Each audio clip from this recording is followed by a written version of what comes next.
Selamat berjumpa. Perkenalkan, saya Rizky Kurniawan Solihin. Pada kesempatan kali ini, saya akan mempresentasikan mengenai kedudukan dan fungsi bahasa Indonesia. Sebelum membahas fungsi dan kedudukan bahasa Indonesia, saya akan menjelaskan secara singkat sejarah bahasa Indonesia. Seperti yang telah kita ketahui bahwa bahasa Indonesia berakar dari bahasa Melayu yang merupakan rumpun bahasa Austronesia yang berkembang di wilayah Asia Tenggara. Berkembangannya pada abad ke-15 Masehi yang saat itu hampir seluruh wilayah Nusantara dikuasai oleh kerajaan Sriwijaya, di mana hampir seluruh pelabuhan-pelabuhan penting di Nusantara dikuasai oleh Sriwijaya, sehingga penggunaan bahasa Melayu sangat umum digunakan di kalangan non-Melayu, yang mana saat itu bahasa yang berkembang adalah bahasa Melayu pasar yang sangat dinamis dan mudah digunakan, yang berbeda dengan bahasa Melayu tinggi yang penggunaannya terbatas hanya di wilayah keluarga kerajaan.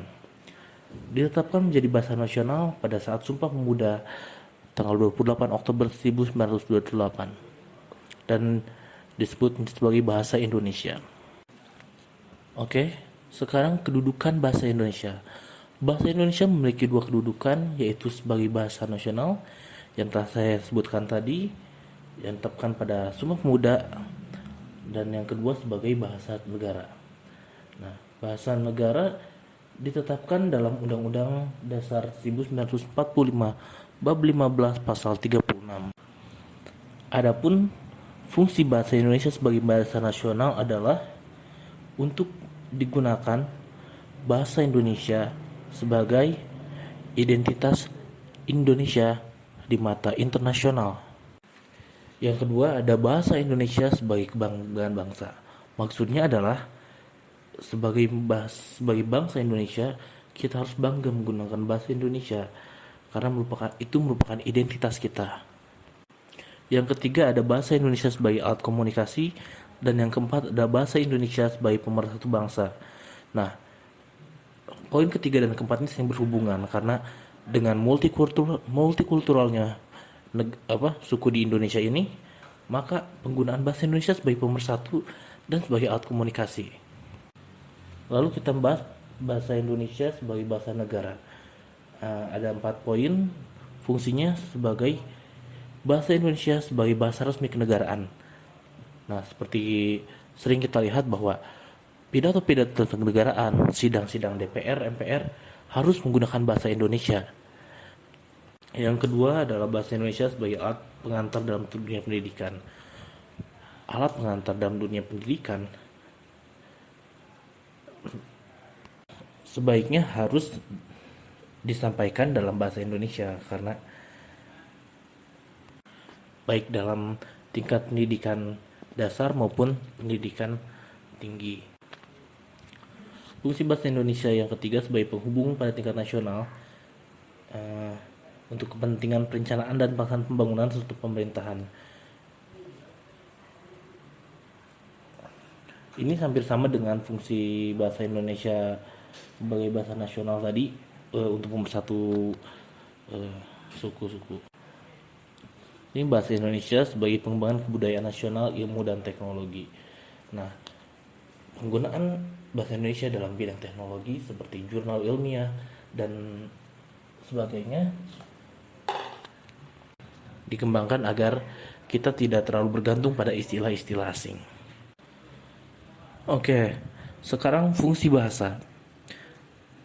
Menurut Sociolinguistic Concept, fungsi bahasa ada 6 poin. Yang pertama adalah fungsi personal atau pribadi. Fungsi personal ini menempatkan dari sudut penutur. Nah, jadi kita ditempatkan sebagai orang yang menggunakan bahasa. Yang kedua, fungsi direktif. Ini kebalikan dari fungsi personal tadi. Kita dijadikan sebagai objek bahasa. Yang ketiga merupakan fungsi fatik. Fungsi fatik ini merupakan timbal balik antara penutur dan lawan bicara. Seperti misalkan, selamat pagi, senang bertemu dengan Anda. Itu merupakan salah satu fungsi fatik. Yang keempat, fungsi referensial. Fungsi referensial ini berfungsi sebagai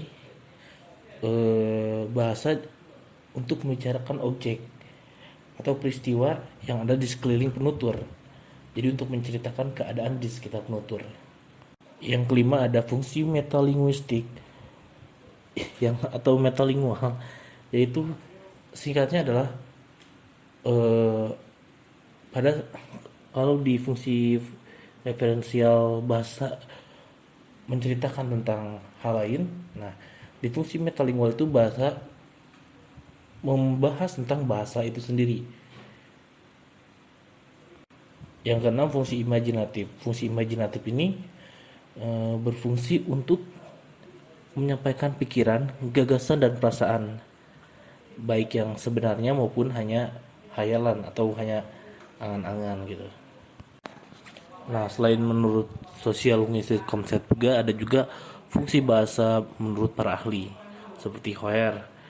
Eh, ada 5 fungsi bahasa, yaitu ekspresi, informasi, eksplorasi, persuasi, dan entertainment. Lalu juga ada HKA Holiday yang dikutip oleh Tarigan, yaitu fungsi bahasa sebagai instrumental, fungsi regulasi, fungsi pemberian, fungsi interaksi, fungsi perorangan, fungsi heuristik, dan fungsi imajinatif.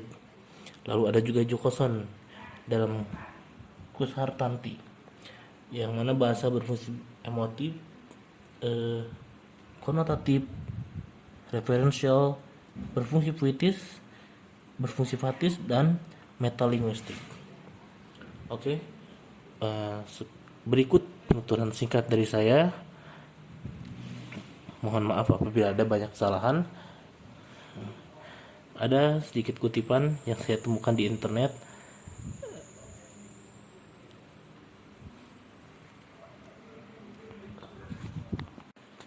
Oke, terima kasih. Sampai